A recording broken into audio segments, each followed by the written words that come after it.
How to add echo and reverb in AudioDirector. First of all, open AudioDirector on your computer and load the project that contains the audio you want to edit.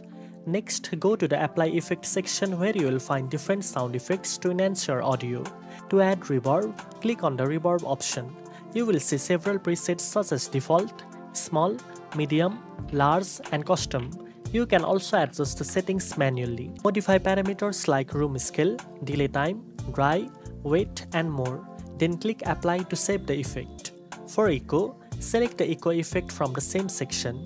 Here you can choose presets such as soft, heavy, whisper, delay, or custom. In custom mode, you can adjust initial delay time, feedback, equalizer, and other settings. Always preview the effect before applying to make sure it sounds the way you want. You can also combine echo and reverb together for a more immersive sound, which works especially well for vocals, music, or dramatic audio effects. Once you are satisfied with the adjustments, click Apply to save the effect to your track.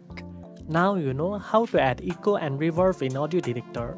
If you found this video helpful, don't forget to like, share, and subscribe for more editing tips. Thanks for watching, and I'll see you in the next one.